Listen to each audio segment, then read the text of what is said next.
This is Hannibal back here from thehannibaltv.com. Someone during my news update tonight said I hadn't done a magazine review for a while, and I agree. So why not do one instead of editing a video? So I haven't opened this magazine since August of 1997. It's a WWE magazine, Heart and Soul, with Bret the Hitman Hart and The Undertaker, both now WWE Hall of Famers. It was still WWF at this time. And it says Stone Cold Crazy question mark.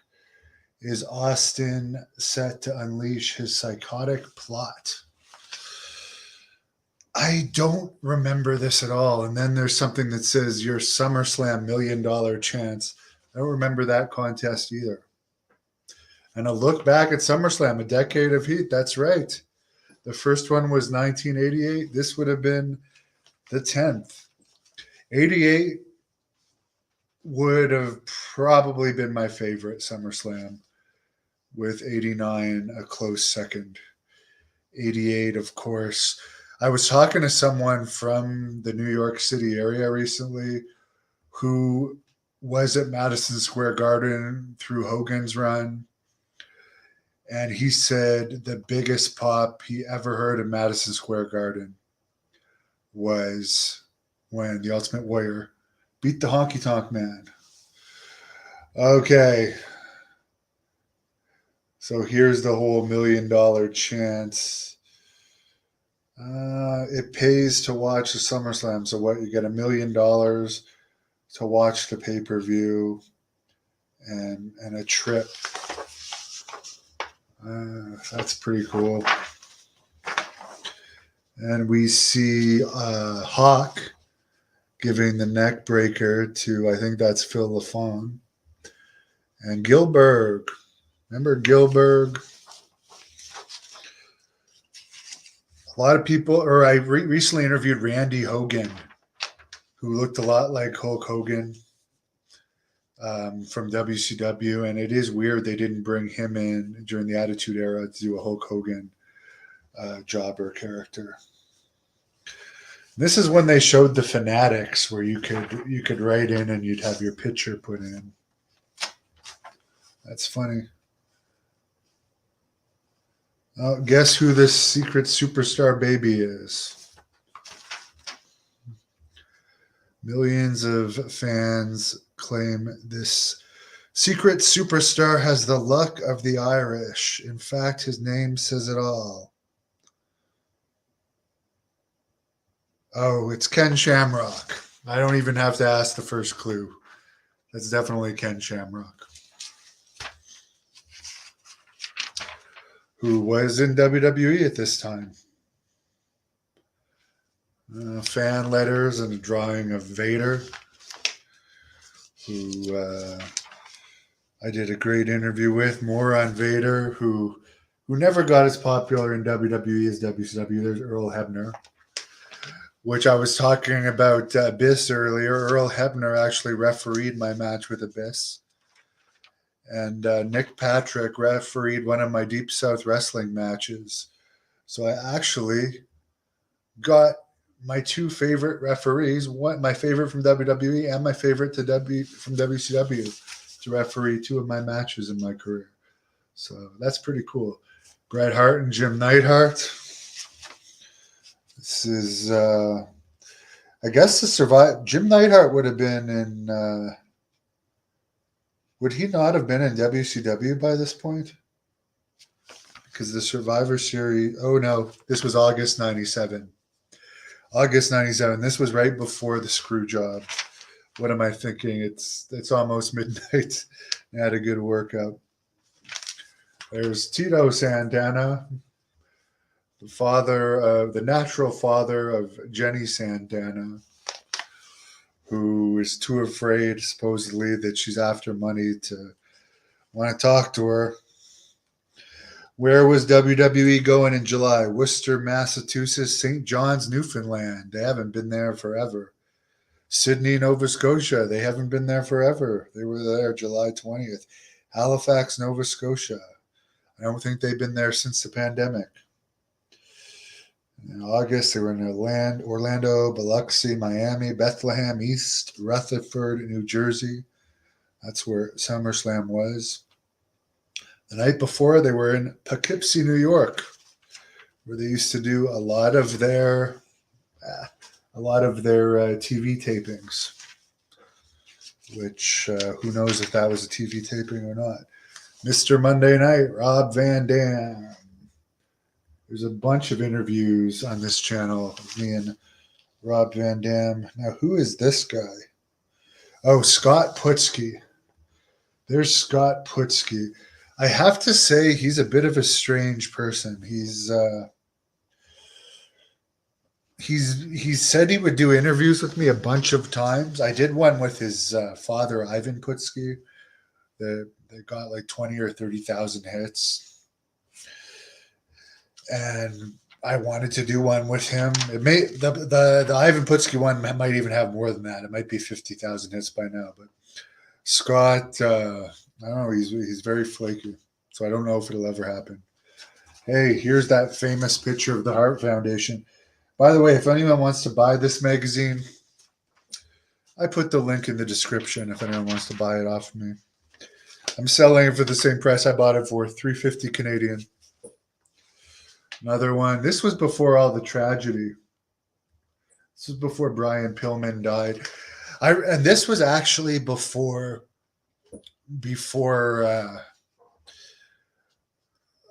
wrestling really got popular, because I remember like Brian Pillman, I think he died that fall, so just a couple months later. And I remember this was also like I was a freshman in high school. It was still uncool to be a wrestling fan, but by like the next year, it was cool to be a wrestling fan. But I remember somebody making fun of me when Brian Pillman died, saying, "Oh, they like acting like it was fake." But it's like this person must have been watching secretly wrestling because he knew Brian Pillman died. But yeah, I just remember in the days before wrestling became cool, you'd get made fun of like that. And yeah, maybe that's what gave me a lot of my practice for amateur wrestling, because a lot of the time it got a little rough when I was growing up. Steve Austin. His logical choice is Sid. Is his logical choice Sid? Who his wife said he was interested in doing a shoot interview with me. By the way, Vince Russo wrote this. Vince Russo wrote this article, who has a bunch of podcasts on this channel.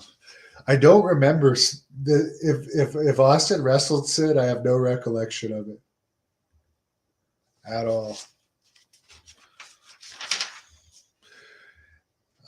There's a Nation of Domination and Ahmed Johnson. Speaking of Vince Russo, he was talking about Ahmed Johnson on the last podcast of his that aired on this channel, where he was saying his problem was he was hated backstage. Oh, a personality profile on Farouk. I think Jim Cornette was still having a say in booking before Russo took over, when they came up with that Farouk Assad gimmick, when he went from Ron Simmons to that stupid gladiator hat and gladiator outfit, and then he did this gimmick before going on to his Acolytes gimmick. His favorite band was his high school band. By the way, I've only met Ron Simmons once in LA, and it was a brief encounter, and it was nice. Biggest thrill in life is getting rid of Ahmed Johnson. Person he would most like to meet, himself. Favorite sport, football. Favorite athlete, himself. I wonder if these guys were actually asked about this, or if Vince Russo just does these answers. That'd be a question I'll ask Vince Russo next time I see him. Favorite TV show, Roz War, because he's on it. Hobbies, beating people up. Collard greens are his favorite food. He doesn't eat any fast food. Best advice ever received: if words don't make an impact, Your foot will. Favorite actor Clint Eastwood. Favorite actress Marilyn Chambers. Don't know who that is. Favorite movie Ben-Hur. Was that not a Gladiator movie? Favorite video game, the one that is yet to come. He wouldn't have done anything different. His secret talents are done behind closed doors. Wile E. Coyote is his favorite cartoon character. So we've all learned some more about Farouk. Oh my gosh. There's a Farouk poster in this, by the way. As a SummerSlam ad just fell out of this. So I'll show you guys what this is, and I'll put it back in. There's an ad for the SummerSlam calendar of what's going on in WWE. And then wrestling was so popular back then, there was also the Raw magazine. There was a WWE magazine, and then there was also a Raw magazine. Now there isn't even a magazine. Oh, there's for anyone that didn't see it, there's that Farouk Assad gimmick when he wore the bizarre looking helmet. Oh, and by the way, this is what computers looked like in 1997. Also, that's Sunny when she was so hot back there. I met Sunny 11 years later in 2008, and she had lost her looks by that point in time. Phil LaFawn, Doug Furness, personality profile. I've met Phil LaFawn in Calgary a bunch of times, but it was only brief. I think I had the Beast from the Middle East, Ali, on this channel to interview, who owns Workhorse Fitness in Calgary, the wrestling training center, and he was doing this league that was like a quasi shoot league, and Phil LaFawn was in that, but he wasn't hanging out around the Stampede shows in those days. But he was friends with Ali. Look at these pants that Brian Pillman's wearing. Wow. I mean, in the 90s, you could wear those at the gym and no one would really look twice at you. You, at least in Canada, I mean, I remember when I was a kid in the 90s, the body, there's pictures of Ahmed Johnson in the Daisy Dukes. I remember in like the 90s, because I started working out, lifting weights in 96, literally as soon as I turned 13, because I wanted to be a wrestler and knew I had to be big, because you had to be big to be a wrestler in those days. But I remember like the bodybuilders in the gyms would wear the Daisy Dukes. And like now, if you would, I could just imagine if a guy walked into the gym in Daisy Dukes now. Mick Foley as his Cactus Jack character, or as his Mankind character. Cactus Jack was my favorite character of his. There's Triple H when he was his Hunter Hearst Helmsley character. I liked him better as Hunter Hearst Helmsley. And there's Crush, who's passed away. He was part of the Disciples of Apocalypse stable. And there's Ahmed Johnson. There's Ken Shamrock feuding with Vader. And they've both talked about this. They pretty much potatoed the crap out of each other during this feud. And Ken Shamrock, I'm pretty sure that he's not mad at me anymore, to be perfectly honest. I'm quite positive. He would not be mad at me. He was mad at me for a brief period because I didn't think he should have taken the dick flip from Joey Ryan. I thought he was above that. And he was mad at me about saying that. But I wasn't putting him down. I was saying that Impact should have come up with a more fitting angle for an ass kicker like him. There's The Undertaker battling out with Austin. Anyways, he got mad and threatened me, but it's okay. There's SummerSlam '88, Ultimate Warrior and Honky Dog Man '89, Zeus, who I've done an interview with. Zeus is one of the nicest guys I ever interviewed. He'd be in the top 10 nicest wrestlers I've ever interviewed. Maybe why? Because he wasn't a wrestler. Davey Boy Smith and Bret Hart from SummerSlam '92. The infamous double Undertaker match from SummerSlam '94. The Razor shot Michaels from SummerSlam '95. It started to get really bad. I don't even remember SummerSlam '93.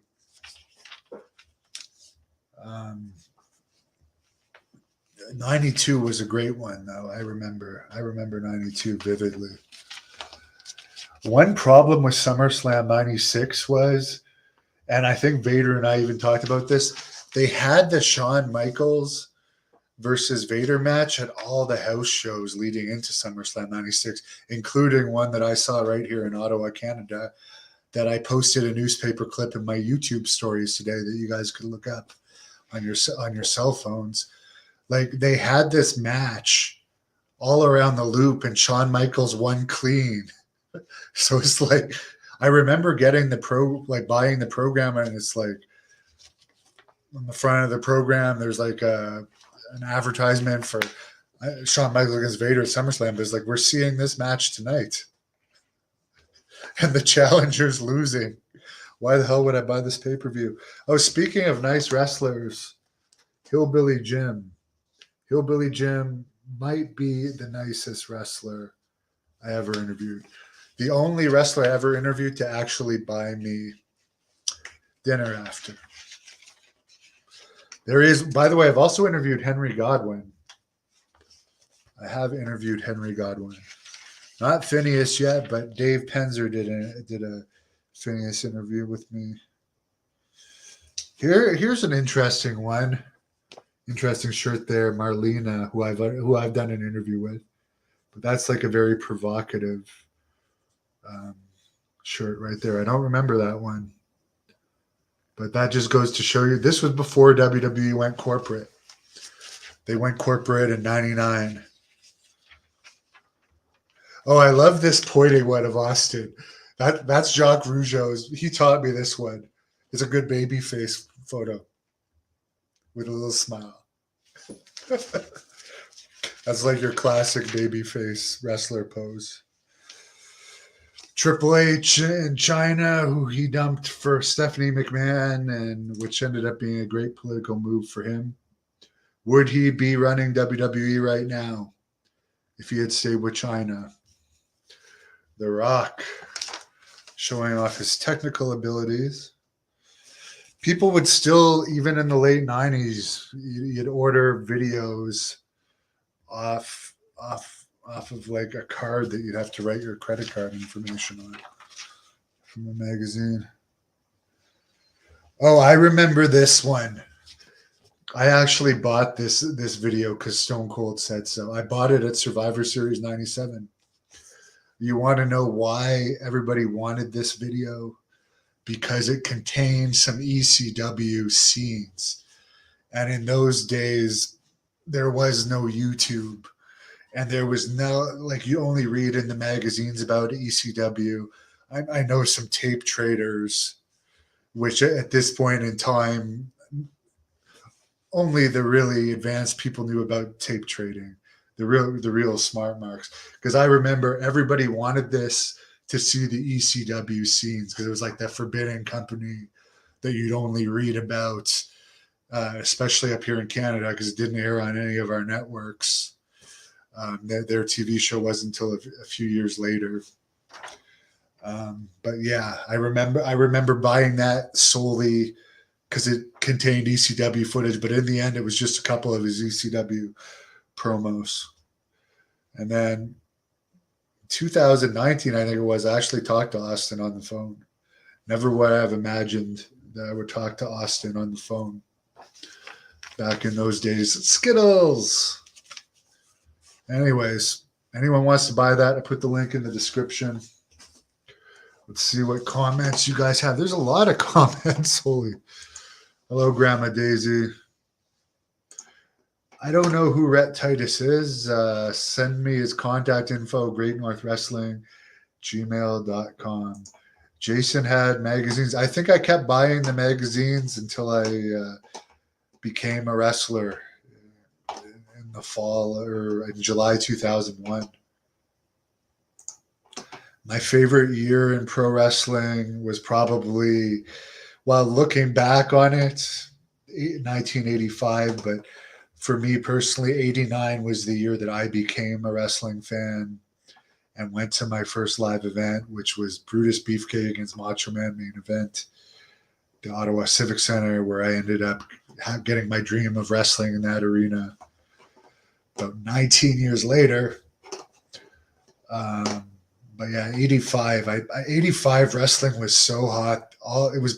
There was still territories going. AWA was still strong. NWA was strong. WWE was over like crazy. Quebec wrestling still out of territory. It was great. Brooks says nothing like the golden years of wrestling. R.I.P. to Vader for sure. Who's my favorite wrestler to interview? Well, as I said, Hillbilly Jim was one of the most pleasant ones, but Billy Graham, who I just did a podcast about, I actually like personally have a bond with him, so he'd be up there for sure. Boulder 29 remembers those AOL ads. Bone breaking action. No, I would not want Sonny at all. My God, no. No, definitely not. By 2008, I already found her very unattractive. Like, and once I like was around her a little bit and experienced her personality, I really didn't like her. Like, it was before you had internet on her phone. I remember when we got to the hotel, she made me kick someone off the hotel internet. There was only like one computer, and like she just seemed like a total bitch. But whatever. She's in a heap of trouble, and I hope that her life goes better. I don't wish anything bad for her, but I definitely had a crush on her around 95 or 96 whenever she entered. I think it was 96. But yeah, I never really had that many crushes on wrestling women, to be honest with you, though. To be perfectly honest. Wrestling was full of talent in those days. Marty, like Pro Wrestling Illustrated the best. Yeah, I'll go through more of those for sure. Shane thought that was a cool magazine. Andrew, thanks me for sharing. Wallace only kept a half dozen. I have 2 or 3 giant boxes full of them that I'm going through because I had like an overflowing storage locker, and most of this stuff I hadn't opened in 20 years, so I'm trying to get rid of a bunch of it because it just takes up room. And there's no use just having clutter when you could put other stuff in there. Anyways, guys, hope you all have a good night. Thank you for the fan that suggested that I post that. I see there's a ton more. Green Lord, do I ever give ratings of WWE AEW shows and then go back and compare them? Oh my God, they're incomparable. They're incomparable. But you know what? I'll do that for you. I'll do that for you this week. Just for you, Green Lord, I will compare the Raw and Dynamite ratings to the WWE and WCW ratings from 1998 of this same week. Peace and love. Yeah, 1989, the Mega Powers exploded. It was that Saturday night main event that actually was the first wrestling show. I legitimately, a kid my mom babysat had that. He had taped it over the weekend, but it aired too late for him to watch. And he was like 3 or 4 years older. So during our after lunch break, which I was really young at this point. I may have been in kindergarten.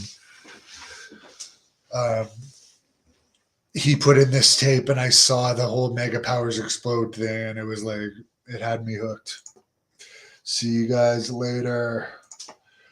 Thanks for your feedback. Make sure you subscribe if you're not subscribed. I'm almost at 350,000.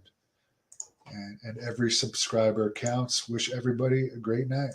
I'm out of here. Thank you for watching the Hannibal TV. Please like this video if you enjoyed it and click the subscribe button to